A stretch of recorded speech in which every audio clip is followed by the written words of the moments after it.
Bienvenue dans TRF Chronique, épisode 75. Vous savez, il y a des jours comme ça, des jours qui rentrent dans l'histoire, des jours où le sport, c'est bien plus qu'une simple compétition, ça devient une véritable épopée. Eh bien aujourd'hui, on va revivre une de ces journées complètement folles des Jeux Olympiques de Milan-Cortina. Un moment suspendu, fait de retournements de situation, d'un suspense insoutenable et à la fin d'une joie collective immense. Et pour bien comprendre, on va commencer par la fin, par ce cri du cœur d'un supporter, Olive, qui a tout résumé en 4 mots « On est des légendes ». Voilà, c'est simple, c'est puissant et ça capture parfaitement l'émotion brute d'un triomphe qui, franchement, a semblé pendant un long moment totalement impossible. Alors, la question c'est comment on en est arrivé là? Alors pour saisir toute la folie de cette journée, on va la décortiquer ensemble, étape par étape. On va d'abord parler du triomphe, de sa dimension historique. Puis on va plonger au cœur de cette remontée quasi miraculeuse. On s'arrêtera ensuite sur une performance individuelle stratosphérique. Et puis hop, on changera de décor pour un autre shot d'adrénaline sur la glace. On écoutera aussi ce que disaient les supporters. Tout ça pour comprendre pourquoi, ce jour-là, c'était vraiment plus qu'une simple médaille. Allez, on commence. Ce jour-là, donc, l'équipe de France de biathlon n'a pas seulement gagné une course. Non. Elle a carrément gravé son nom en lettres d'or dans la grande histoire du sport, en confirmant une domination, mais une domination comme on en voit rarement. Pour bien mesurer l'exploit, regardez ça. L'or en relais mixte, l'or en relais homme. Et pour finir, ce sacre en relais femme.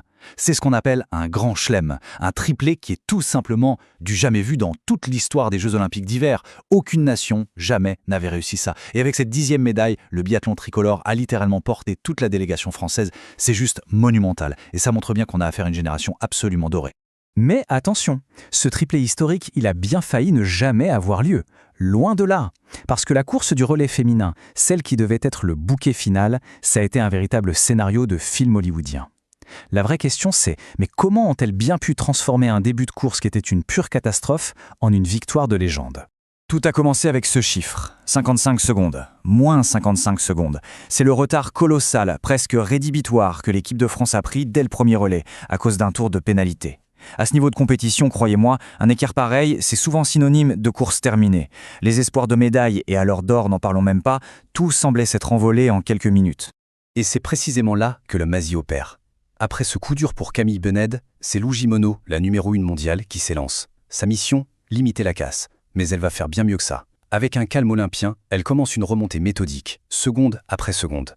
Elle ramène l'équipe dans le match. Derrière elle, Océane Michelon livre une performance impériale. Non seulement elle recolle, mais elle fait exploser la course. Elle crée un écart décisif sur les autres. Elle passe le relais à Julia Simon avec plus de 45 secondes d'avance. Le travail d'équipe à l'état pur.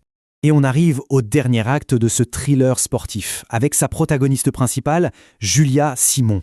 On pourrait se dire qu'avec une telle avance, la pression retombe, mais en fait, c'est souvent le contraire. La peur de tout gâcher peut paralyser, mais pas elle, surtout pas elle. Son sang-froid, il est là, dans les chiffres. Regardez ça. Julia Simon a passé seulement 38 secondes au total sur le pas de tir. 38 secondes! C'est presque 4 secondes de moins que l'italienne Lisa Vitozzi, qui est pourtant une référence mondiale. Dans ce sport, où chaque dixième compte, 4 secondes, c'est un gouffre. Face à la pression immense d'un dernier relais olympique, elle n'a pas cherché à gérer. Non, elle a attaqué. Et cette analyse de Florence Bavourel-Robert, elle-même championne olympique, elle dit tout. Ce n'est pas une prise de risque folle, non. C'est son style, c'est son ADN de compétitrice. Essayer de la faire ralentir, ça ne servirait à rien. Ce serait même contre-productif. Elle a transformé ce qui pourrait être une faiblesse en une force absolument redoutable. C'est ça, la marque des très, très grands. Et la conséquence directe de cette maîtrise absolue, c'est un dernier tour de piste de rêve. L'image est gravée dans toutes les mémoires, je pense. Julia Simon qui attrape le drapeau tricolore bien avant la ligne d'arrivée, qui savoure sa victoire avec le public, avec le staff, un moment de pur bonheur. La consécration d'un effort collectif complètement surhumain. Mais ce qui a rendu cette journée vraiment spéciale, c'est que le suspense ne s'est pas arrêté à la piste de biathlon. Pour que la légende soit totale, il fallait un deuxième acte, un autre retournement de situation. Et au même moment, à quelques kilomètres de là, un autre thriller se jouait sur la patinoire de Milan. Imaginez la scène, un quart de finale de hockey sur glace complètement dingue entre le Canada, grandissime favori, et la République tchèque. Un vrai combat de titans. Les Tchèques surprennent tout le monde d'entrée, le Canada revient, les Tchèques reprennent l'avantage à 6 minutes de la fin, on se dit c'est plié. Mais non, le Canada égalise à nouveau à seulement 3 petites minutes de la sirène. Le match part en prolongation, et c'est finalement Mitch Marner qui délivre tout un pays avec le but en or. Un scénario rocambolesque qui a tenu tout le monde en haleine. Et pendant que tous ces athlètes écrivaient l'histoire, des milliers Des millions de supporters vivaient ces moments à travers leurs écrans, partageant leurs émotions, leurs angoisses, leurs joies, en direct. Et c'est cette ferveur-là qui donne tout leur sel aux Jeux Olympiques. Et l'appétit des fans, il est insatiable. À peine une émotion digérée qu'on en redemande déjà.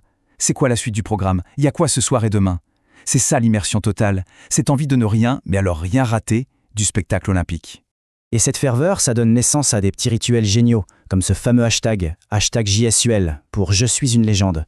Le concept est simple, on propose une légende, souvent drôle ou décalée, pour la photo culte de la victoire.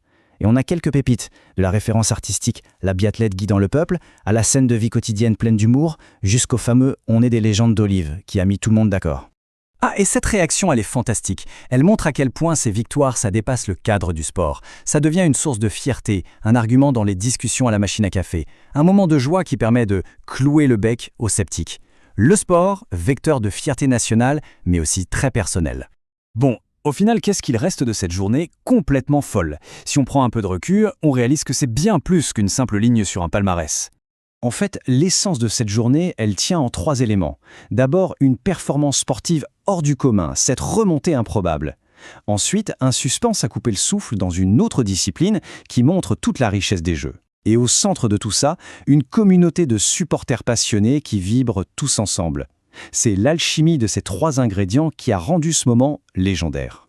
On termine donc avec cette question, qu'est-ce qui transforme une course, un match, en un souvenir impérissable?